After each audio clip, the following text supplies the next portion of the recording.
Ok. Ok? Então vamos lá, né? Versículo 13 do capítulo 4, a gente tinha terminado falando principalmente questão do julgar o irmão, né? Questão do julgamento que se faz, questão da língua. Nós vamos ver aqui na carta de Tiago que do princípio ao fim ele sempre fala do problema da língua. Né? Ele fala a respeito de um problema e volta na língua. Fala a respeito de outro problema e volta na língua.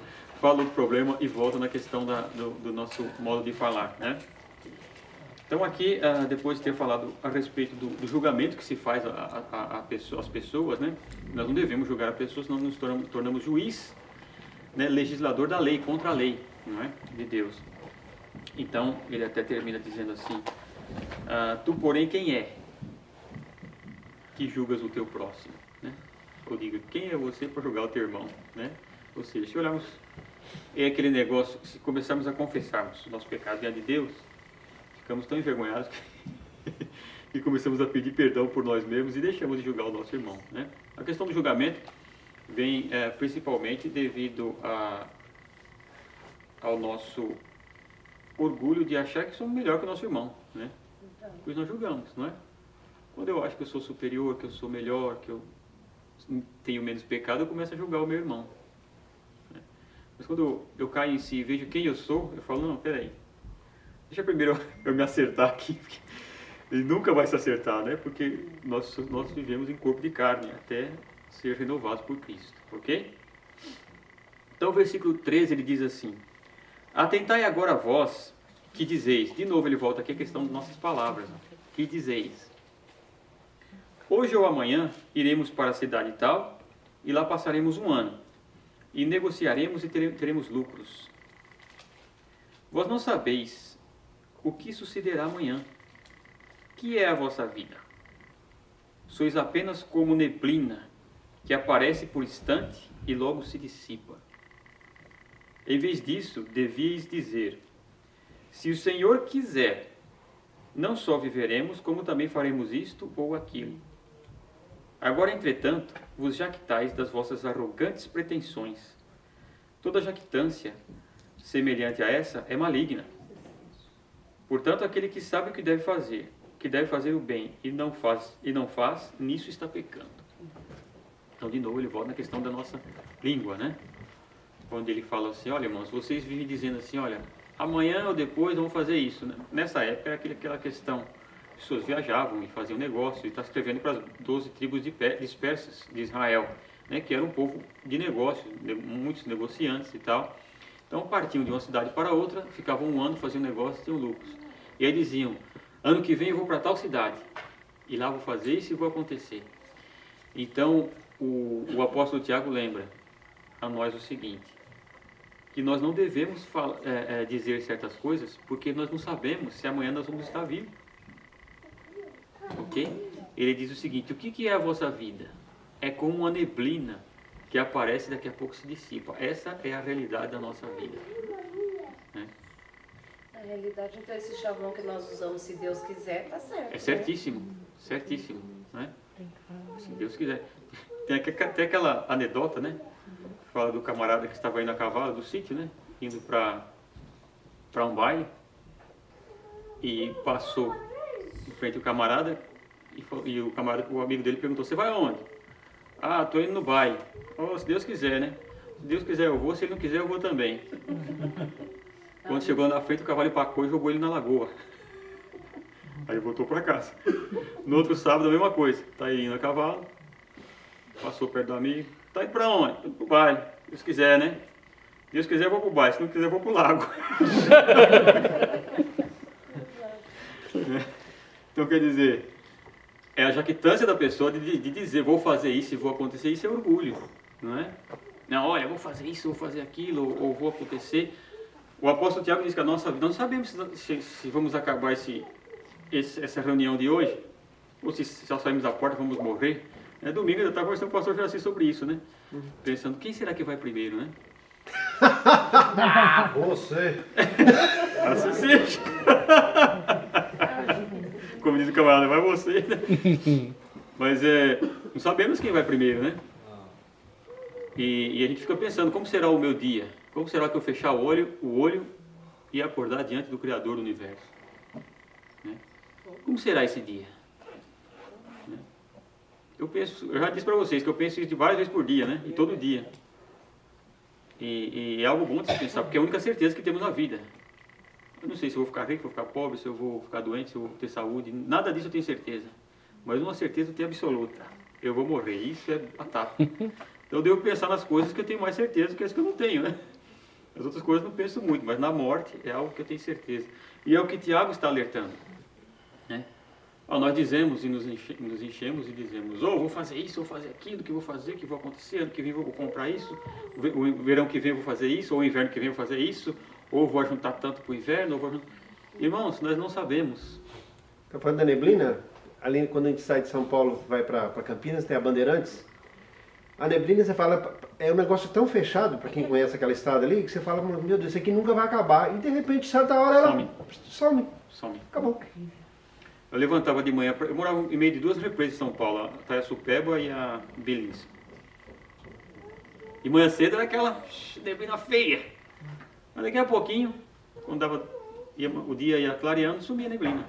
Assim é a nossa vida, não é? Vou pôr aqui, vamos pôr 100 anos, vamos ser generosos, né? Vamos pôr 100 anos. Qual de nós estaremos aqui? Ninguém mais. Quem se lembrará de nós? Eduardo que vai ter. A não ser o Eduardo, o resto ninguém vai estar mais. Não vou no aniversário dela de 150 anos. Nós vamos subir. Ela já me convidou. Foi visitar o vozinho que estava com gripe. Então, irmãos, todo orgulho nosso de se encher e achar que somos alguma coisa, que podemos algo, é tudo, o apóstolo Tiago diz que isso é maligno. Né? Maligno. Uma coisa que me impressionava muito quando eu cheguei aqui na América, eu comecei a ver negócio de papel e tudo aqui. Meu patrão fez o contrato de aluguel por 35 anos. Aí eu fiquei, mas gente do céu, mas ele já está com quase 60, né? Aí eu perguntei para ele um dia, mas você acha que você vai viver até 90? Você acha que você sabe, então tem que fazer. Just in case. Mas se a gente no caso morrer, não, se morrer acaba tudo. Já era. Então, É assim que é. É assim a nossa vida. eu ficava impressionado assim, com os contratos Tão longos, né? prazo, As pessoas acham que não vão morrer, né? E o Tiago fala assim no versículo 17, portanto, aquele que sabe que deve fazer o bem e não o faz, nisso está pecando. Ou seja, se eu sei que eu devo fazer aquilo que é o bem e não faço, é um pecado. E o pecado não é só de cometer um erro, é de deixar de fazer um bem. Isso também é pecado. Sei que devo fazer e não faço, estou pecando. Ok? Capítulo 5. Ele diz assim, atendei agora, ricos, chorai lamentando por causa das vossas desventuras que vos sobrevirão. As vossas riquezas estão corruptas e as vossas roupagens comidas de traça. O vosso ouro e a vossa prata foram gastos de ferrugens, e a sua ferrugem há de ser testemunho contra vós mesmos, e há de devorar como fogo as vossas carnes. Tesouros acumulastes nos últimos dias. Eis que o salário dos trabalhadores que ceifaram os vossos campos, e que por vós foi retido com fraude, está clamando. E os clamores dos ceifeiros penetraram até os ouvidos do Senhor dos Exércitos. Tendes vivido regaladamente sobre a terra, tendes vivido nos prazeres, tendes engordado o vosso coração em dia de matança. Tendes condenado e matado o justo, sem que ele vos faça resistência. Então, o que o Tiago está falando aqui é a respeito daqueles que enriqueceram às custas do trabalho alheio, né? Às custas do lavrador, que ceifaram os seus campos ou que trabalharam para eles de alguma forma e não receberam o seu salário, foi retido. Então o apóstolo Tiago está dizendo, a tua riqueza, o teu ouro vai enferrujar e essa ferrugem vai queimar você no inferno. Né? E é um pecado muito grande você reter daquele que trabalhou para você o salário. Né? Isso é muito grave, né? Isso é um pecado muito grave e que chega diante de Deus, como o apóstolo Tiago tem dito aqui, né? Penetraram até os ouvidos do Senhor dos Exércitos, ou seja, o clamor dos ceifeiros que trabalharam e não receberam. Né? Então, o cuidado de... claro que há pessoas que se enriquecem devagar, ou nascem em famílias ricas e vão, não tem problema nenhum. O que Tiago está falando aqui é a questão da pessoa buscar enriquecimento ilícito, retendo o salário de quem deve, ou de alguma maneira levando vantagem em cima de outra pessoa. Né? Isto vai levar a pessoa para o inferno, com certeza. Né? E é uma advertência que o apóstolo Tiago faz. Né? Pois no versículo 7 ele diz assim: sede, pois, irmãos, pacientes até a vinda do Senhor. Eis que o lavrador aguarda com paciência o precioso fruto da terra, até receber as primeiras e as últimas chuvas. Sede vós também pacientes e fortalecei o vosso coração, pois a vinda do Senhor está próxima. Aqui muitas pessoas que leem esse texto dizem o seguinte: desde esse tempo aqui estão dizendo que a vinda do Senhor está próxima e ele nunca veio. Né? Nós vamos ter a resposta desse questionamento na próxima carta que nós vamos ler, que é a carta de Pedro. E Pedro vai dar justamente a resposta a esse questionamento que as pessoas fazem, né? Bom, mas desde essa época diziam que a vinda do Senhor estava próxima, e já faz quase 2000 anos, né? E Pedro vai dar a resposta em cima, né, para essas pessoas, onde ele vai dizer que 1000 anos para o Senhor é como se fosse um dia, e 1000 dias como se fosse 1000 anos, e tal, e tal, e tal. E vai dizer que o Senhor não retarda a sua promessa, né? E mesmo que a vinda do Senhor para o julgamento geral, para o julgamento de todos, dos vivos e dos mortos, retarde um pouco, o Tiago está dizendo o seguinte: sede pacientes até a vinda do Senhor. Porque o lavrador, como é que ele faz? Ele planta hoje, e isso tem que esperar. O lavrador planta e não espera a colher no outro dia, né? E dependendo da planta ainda, eu não conheço muito a respeito de campo, né? O Geraldo conhece mais a respeito o pessoal que é mais do campo conhece a respeito de plantação, né? Mas tem plantas que dão mais rápido, tem plantas que demoram muito, né? E a pessoa tem que ter o quê? Paciência, né? Tem que olhar e dizer, ó, vamos esperar que até o dia que dê o fruto, né? Assim devemos ser nós, na espera da vinda do Senhor, porque o Senhor prometeu que virei, diz: eis que em breve eu virei. E mesmo que o Senhor não volte para o julgamento geral logo, como nós pensamos, ele volta, como o Tiago disse aqui no começo, aqui aos capítulos atrás, no outro capítulo que nós estávamos lendo, que a nossa vida é como o quê? Como uma neblina. Então a vinda do Senhor pode ser tanto geral para todos, como pode ser particular para cada um.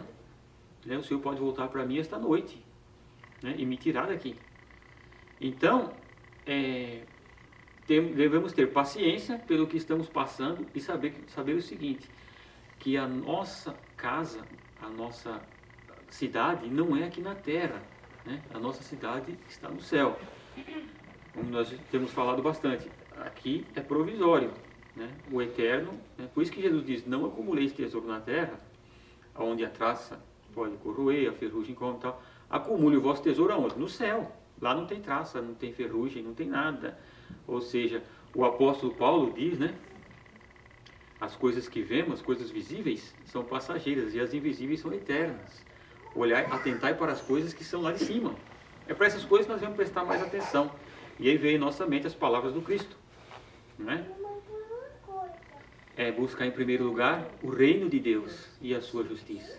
As demais coisas vêm em acréscimo. As demais coisas não importam muito, né? É para a nossa sobrevivência aqui passageira. Agora, o reino dos céus é um reino eterno, que não vai passar, será de eternidade a eternidade, para sempre, né? Então é para isso que nós devemos atentar, né? Então, a paciência para com a vinda do Senhor, né? Ele pode não voltar para o julgamento total, talvez no tempo da nossa vida, mas pode voltar para nós a qualquer momento, né? Então devemos estar atentos a isso. Versículo 9: irmãos, não vos queixeis uns dos outros, para não seres julgados. Eis que o juiz está à porta. Irmãos, tomai por modelo no sofrimento e na paciência os profetas, os quais falaram em nome do Senhor. Eis que temos por felizes os que perseveraram firmes, tendo ouvido a paciência de Jó, e viste que fim o Senhor lhe deu, porque o Senhor é cheio de eterna misericórdia e compassivo. Então primeiro ele fala para nós não nos queixarmos uns dos outros, né? Porque isso é um costume terrível nosso, né? De se queixar um do outro, né? O cara levanta de manhã, ou esse café tá frio, ou esse café tá quente, ou esse café tá fraco, ou esse café tá forte. A culpa é sempre de alguém, né? O pecado de Adão que está em nós, né? E se queixam um do outro. A culpa nunca é nossa, né? Na verdade. Sempre a culpa é de alguém, né? E vive aquele queixume, né? Um do outro. E aí ele diz, irmãos, nós temos que ser pacientes. Veja Jó como foi paciente e o fim que Deus lhe deu, né? Então, mas como nós adquirimos paciência? O próprio apóstolo Paulo diz o quê? O apóstolo Paulo dá um caminho facinho para adquirir paciência. Ele diz assim, a tribulação produz a paciência. Então, se está pedindo paciência para Deus, Deus vai dar tribulação, que é para, né? Pode ter certeza, né? É melhor a gente buscar um caminho mais fácil para ter paciência do que, né? Ter que passar por muitas tribulações para ir adquirir paciência, né? Mas ele diz aqui, o Senhor é cheio de eterna misericórdia e compassivo. Essa é a esperança, essa é a nossa a palavra de esperança, que Deus é cheio de misericórdia e cheio de compaixão para conosco, conhece as nossas misérias e as nossas fraquezas, né? E é um Deus de amor, é nisso que deve estar a nossa esperança, ok? Versículo 12. Acima de tudo, porém, meus irmãos, não jureis, nem pelo céu, nem pela terra, nem por qualquer outro voto. Antes seja o vosso sim, sim, e o vosso não, não, para não cairdes em juízo. Então, sempre que a pessoa quer afirmar algo que está falando com veemência, começa a jurar, fazer o juramento. Não, juro por Deus, né? Juro por Deus, juro pela minha mãe, juro, né? Como o outro diz, juro que quero ver minha sogra morta se isso for mentira, né?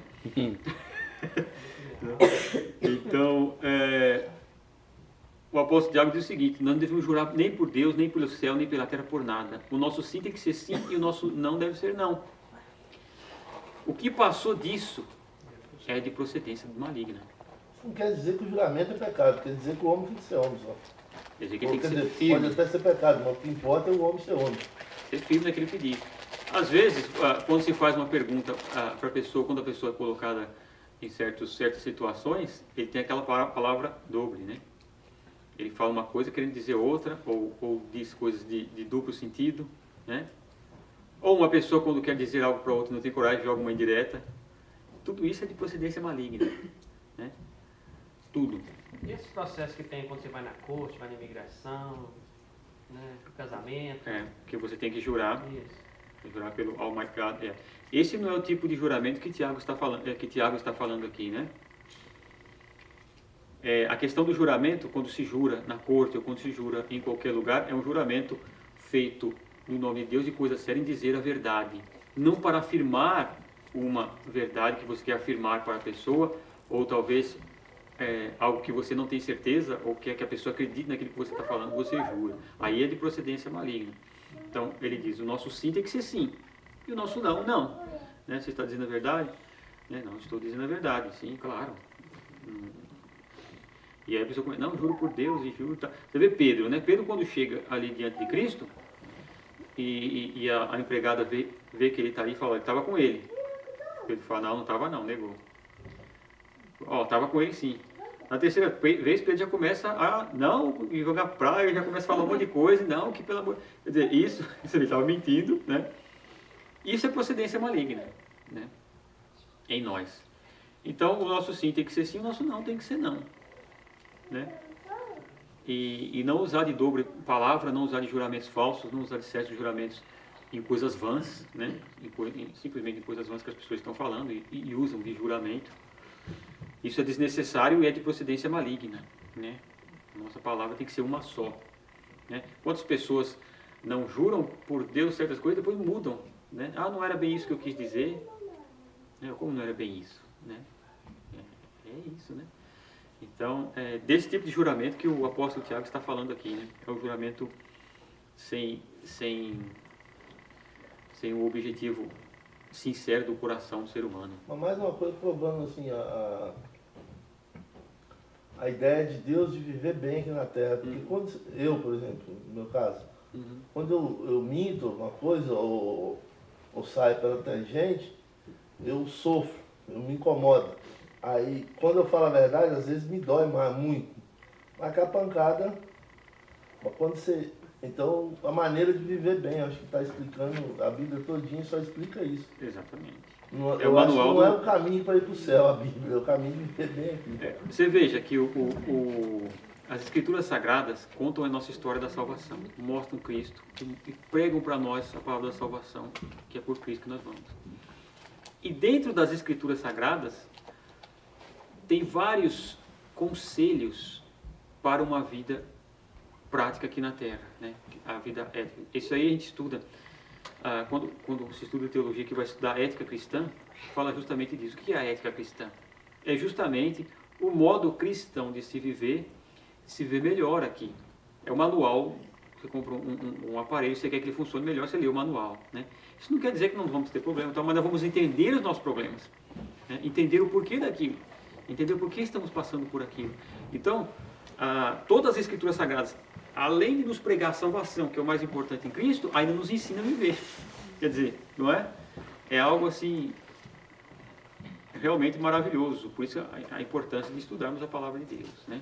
Tanto para nossa salvação como para uma vida plena em Cristo Jesus. Você lê o livro de Provérbios, ali é conselho um atrás do outro para uma vida aqui na Terra baseada nos preceitos divinos, né? Mesmo nós sendo homens caídos em pecado, para podermos viver agradando a Deus e ao nosso próximo, né? Ok? Versículo 13. Olha só. Está alguém entre vós sofrendo? Faça oração. Você vê aqui, ó. Conselho novamente para nós aqui, né? Olha só. Está alguém sofrendo? Ou está alguém triste? Né? Em algumas versões está alguém triste, né? Ore.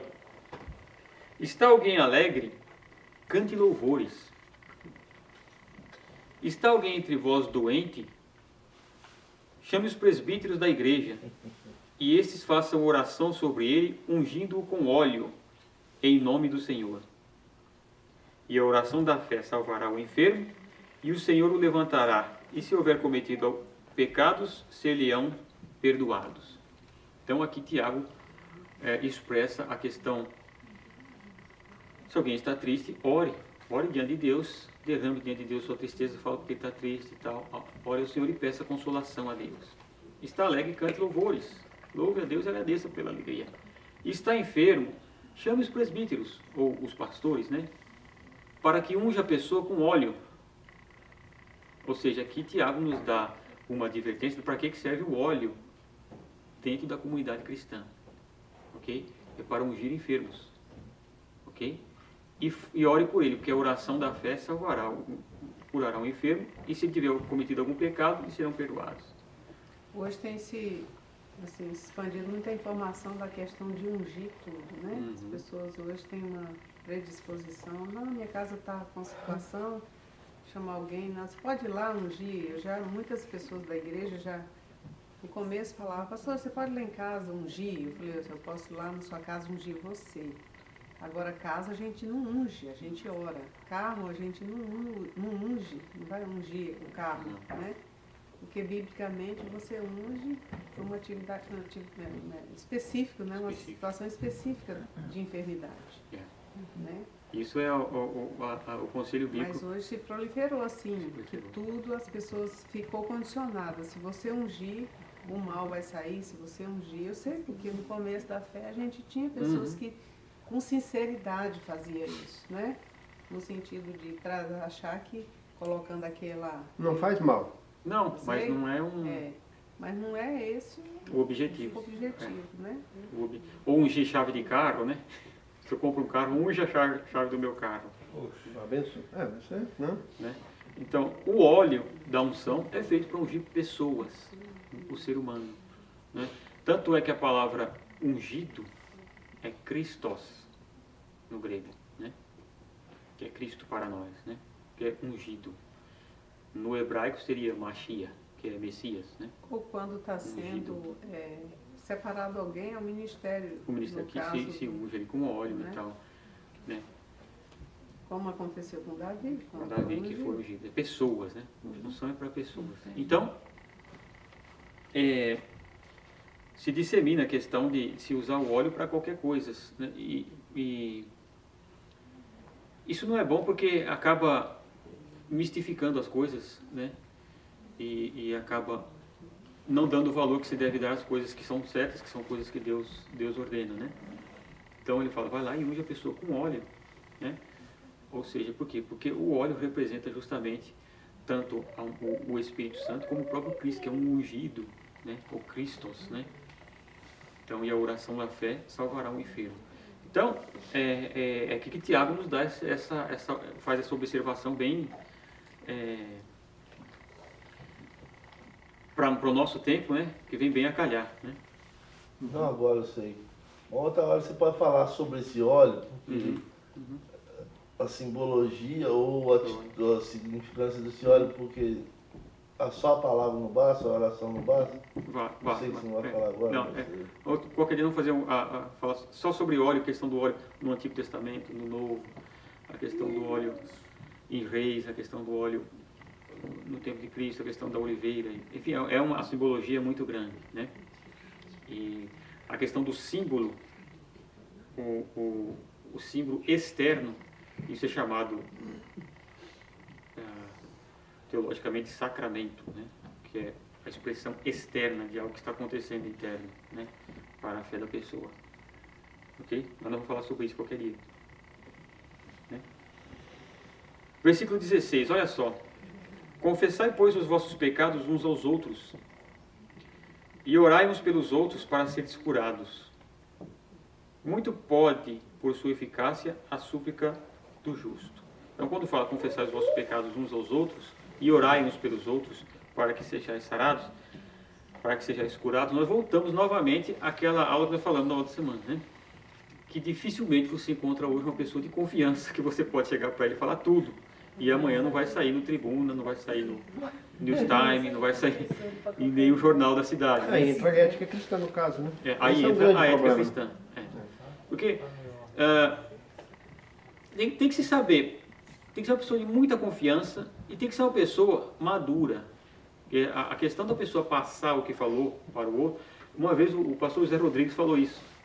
Ele disse assim, você mede o caráter de uma pessoa pelo tanto de segredo que ela consegue guardar. Né? E isso é muito sério, né? Porque questão de maturidade, você escutou, e há pessoas há aquela pessoa que é imatura, que se escandaliza com tudo que fala para ela, né? Como se, né? E se a pessoa chega e confessa algo para ela, ela vai dizer, não imaginava isso de você. A pessoa é um ser humano igual a você, igual a mim, igual a todos nós, né? E a pessoa fica escandalizada, né? Então a questão de confessar os pecados uns para os outros é justamente isso, é ter a pessoa de confiança a quem você possa chegar e dizer, olha, é aí a questão que nós dizemos, muitas pessoas guardam para si muitos problemas que têm em mente e ficam doentes, vão parar no consultório de psiquiatra, um consultório de psicólogo, com um problema psicológico, um problema até psiquiátrico mesmo, ou com doenças psicossomáticas, né? Que o que acontece? Só são curadas depois que a pessoa passa por um tratamento, né? Por conta de quê? Por conta de guardar certas coisas, né? E não tem para quem falar. Vira angústia. Vira angústia. Amargura da alma, né? Amargura da alma. Então, quantas pessoas... Isso era comum no passado. Várias pessoas que não andavam por problemas psicomáticos e após fazerem um tratamento e começarem a desabafar, começavam a andar, né? Paralisia. Por conta de guardar certas coisas e ficar se amargurando com aquilo, né? Eu tive sorte de que encontrei pessoas boas que me ouvissem, né? E li a vida de Martim Lutero, para mim foi uma maravilha. Né? Que eu dizia, eu pensei que era só eu, e o Martim Lutero não tinha papas na língua, ele falava mesmo várias coisas que ele fazia e tal. E aí você começa a tirar aquele peso de você, é para ser curado, né? Então o Tiago está falando aqui, Que é muito importante essa confiança, isso que cria confiança entre nós, irmãos, né? Não é aquela confiança mafiosa, né? Eu sei do seu segredo, então agora você está na minha mão. Né? Eu estava assistindo esses dias uma pessoa falando, né? Até acho que era uma psicóloga. E ela estava falando assim, que hoje em dia as pessoas só querem viver assim ali o momento, mas assim, um momento de, aconteceu, mas já eu já estou bem. Você não sofre o que você tem que sofrer, ou você não fica triste com o que tem que ficar, e de repente você só quer, tipo assim, não, já estou bem, já não sei o que, mostrar, né, a aparência. E aí surgem essas doenças psicossomáticas e tudo. Por quê? Porque a pessoa, ela não passou pelo step de, eu vou passar aquele momento ali, eu tenho que sofrer, eu vou sofrer, eu tenho que ficar triste, eu vou ficar triste. As pessoas só querem, tipo assim, já tá bem na hora, né? E na realidade eu acho que a gente foge, porque a Bíblia mesmo diz que há tempo para tudo embaixo do céu, né? Então há tempo de sorrir, há tempo de chorar. Há tempo de plantar e colher o que se plantou. Então eu também não acredito nisso, que as pessoas assim não podem demonstrar em nenhum momento que ela tem que sempre mostrar que está forte. Eu não acho que deve ser assim. Se Isso você está triste, lógico que talvez você não precise prolongar tanto o seu sofrimento por você mesmo, né? Mas assim, que eu acho que a gente tem que mostrar as nossas emoções como sentimos na época, né? Porque aí depois não sofre na hora, mas vai sofrer depois através de doenças ou de traumas. Que o tema era trauma, né? Emocional. É o caso do... Você vê na Bíblia, está relatado em vários momentos. Você vê o Pedro. O Pedro nega Cristo, olhando para ele. E diz o seguinte, que Pedro chorou o quê? Amargamente. Eu fico imaginando, quando eu leio essa passagem, eu fico imaginando na pele de Pedro, se fosse eu, olhando para o meu Salvador e negando ele. Né? Eu nem sei, talvez eu fazia igual Judas, ia me matar. Porque é um negócio terrível. Né? E o Pedro chorou amargamente. Mas Jesus tinha falado para ele, Satanás pediu para te peneirar como trigo, mas eu orei ao Pai. Então é a nossa confiança, temos um intercessor junto a Deus, que mesmo no pior dos pecados, porque negar o Cristo, eu não sei se é um pecado pior que esse, a não ser o pecado contra o Espírito Santo, né? Mas você negar o seu Salvador, porque Jesus disse, olha o que Jesus tinha dito, aquele que me negar diante dos homens, eu também vou negar ele diante do Pai. Você acha que isso não vem na cabeça de Pedro quando ele nega o Cristo? Essa negação que a gente faz durante todo o dia, a gente nega a Deus, a Jesus o dia inteiro. Essa seria, no caso, uma... Não diria uma negação, diria que isso aí seria uma... Só negação? Como eu diria? Eu colocaria a palavra para esse tipo de coisa que nós fazemos diariamente, né? Desobediência. Né? Desobediência ao Senhor e esquecimento daquilo que o Senhor nos falou e a carne lutando, a luta da carne contra o Espírito. A carne é fogo, né? Eu tive uma faixa etária que eu tinha vergonha do meu pai. Porque ele usava calça de tergal e ele... Eu falava que ele era boiadeiro, que ele não era caminhoneiro. Tem uma diferença muito larga nessa história. E isso me amarga até hoje. Eu nunca consegui falar isso pra ele. Eu não sou doido. Mas isso me... Será que nesse dia a dia que a gente faz essas coisas contra Deus também não... Você sabe que a gente faz muito, né? Você nega a Deus há muitas vezes durante um dia. Isso são coisas normais do ser humano, né? Quer dizer, todo adolescente tem vergonha dos pais, né? Quando chega na adolescência, pô, meu pai é careta, né? Você olha pro teu pai e fala, pô, esse cara é quadrado pra caramba. Você vai numa festa e seu pai aparecer, pelo amor de Deus. Né? É a pior coisa. Isso é coisa normal do ser humano, nós estamos na carne, normal. Não sei, mas... Né? Agora, diante de Deus, né? É normal, por exemplo, o Senhor fala, não faça isso. E a gente faz. Né? É a nossa luta contra a carne. E nós lembramos, como Pedro lembrou. Exatamente, esse aqui é o ponto. Canta e Pedro lembrou.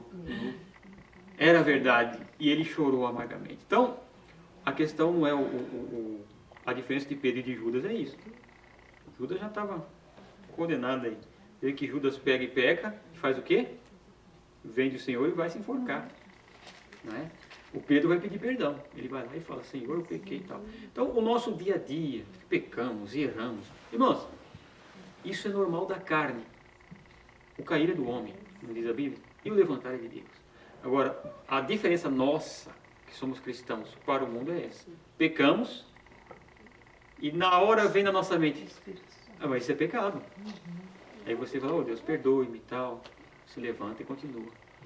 A pessoa que não tem Cristo, que não nasceu de novo, ela peca para ele que é a coisa mais normal. Ela conta até vantagem dos pecados que ela faz, né? É porque pecar, se a gente disser que não peca, está mentindo. Está mentindo e faz Mas a Bíblia adverte que você não pode viver na prática. Na prática do pecado. A prática do pecado é essa, aquela pessoa que tem prazer no que faz errado, né? Quantas pessoas não dão prejuízo para o outro e dizem assim, opa, passei a perna no cara, como se fosse uma coisa boa, né? Ó, sou esperto pra caramba. Isso é viver no pecado. Diferente daquilo que nós fazemos, pecamos contra Deus, porque estamos na carne e o próprio Deus nos mostra, através dessas nossas quedas e levantamentos, dizendo o seguinte, você está vendo, meu filho? Se você não pôr a tua confiança em mim, você não consegue por você próprio. Sou eu que te salvo, não são as tuas obras. Deus nos mostra todo dia isso, né? No final da tarde, quando você fazer o seu exame de consciência, você fala, não, se não é Deus, eu estou no inferno mesmo. Né? Porque você fala, não, é Deus. Então nós cremos que a nossa salvação é em Cristo e não nas nossas obras. É por isso que essa luta nossa, da carne contra o espírito contra a carne. Ok? Olha só, ele diz assim, Elias era um homem semelhante a nós. Elias, o grande profeta Elias, aquele que apareceu do lado de Jesus quando ele se transfigurou no monte, apareceu Moisés e Elias. Não morreu, foi levado para o céu vivo. Elias. Era um homem semelhante a nós, sujeito aos mesmos sentimentos. Pense quais sentimentos que passam pela sua cabeça várias vezes por dia. Elias era sujeito aos mesmos. Não era diferente. Todos nós, todo ser humano nasceu, você está no mundo, você está com todos esses sentimentos. Elias, né? O Tiago fala, ele era sujeito aos mesmos sentimentos. Em algumas versões está assim, as mesmas paixões. Está assim, né? Paixões, né? As mesmas paixões que nós. Elias era um homem sujeito a todas elas. E o que ele fez?